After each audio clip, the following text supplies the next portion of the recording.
TCS नाशिकच्या केसने अख्ख्या देशाला हादरून टाकलंय आणि यामध्येच आता सुप्रीम कोर्टामध्ये एक प्ली फाईल करण्यात आली, ज्यामध्ये हे म्हटलंय की जे फोर्स कन्व्हर्जन आहे, रिलिजियस कन्व्हर्जन, त्याला टेररिस्ट ऍक्ट म्हणून घोषित करण्यात यायला पाहिजे.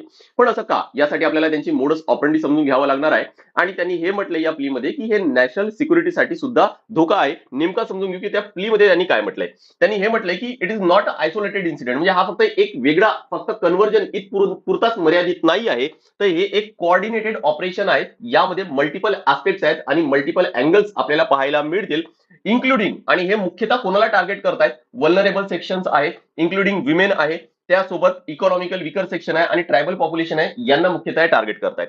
दुसरं लक्षात ठेवा, त्यांनी हे म्हटलंय की it should be examine from the perspective of national security, कारण हे डायरेक्टली कशासोबत लिंक आहे, तर फॉरेन फंडिंग सोबत.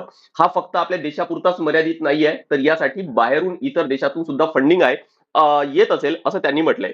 प्ली has also sought direction to central government आणि स्टेट गव्हर्नमेंट, सेंट्रल गव्हर्नमेंट आणि स्टेट गव्हर्नमेंट यांनी सुद्धा त्यांनी म्हटलंय की याला एक स्ट्रिंजंट स्टेप म्हणून घ्यायला पाहिजे आणि एक स्ट्रिक्ट ऍक्शन कायदा आहे तो बनवायला पाहिजे, आणि यासाठी एक स्पेशल कोर्ट सुद्धा इस्टॅब्लिश करण्याची मागणी आहे त्यांनी केलेली आहे. नेक्स्ट आहे काय, it also seeks the declaration that deceitful religious conversion poses a threat to sovereignty, secularism and national integrity. आणि त्यांनी उल्लेख केलेला आहे की सुप्रीम कोर्टाने नोव्हेंबर 2022च्या एका केसमध्ये म्हटलंय की असे जे फोर्स कन्व्हर्जन आहे हे एक व्हेरी सिरियस इश्यू आहेत म्हणून, आणि याबद्दल आपल्याला नक्की लवकरातच काही स्टेप्स आहेत ते घ्यायची गरज पडणार आहे. हे सुप्रीम कोर्टाने 2022 मध्ये, नोव्हेंबर 2022 मध्येच म्हटलेलं आहे आणि ते त्यांनी तिथं मेन्शन केलंय. पण हे जर एक टेररिस्ट ऍक्ट म्हणून जर डिक्लेअर जर झालं, तर त्यासाठी सजा सुद्धा तेवढीच जास्त स्ट्रिंजंट असेल, तेवढी जास्त कठोर असेल. तुमचे काय विचार आहे नक्की चॅट बॉक्समध्ये कळवा.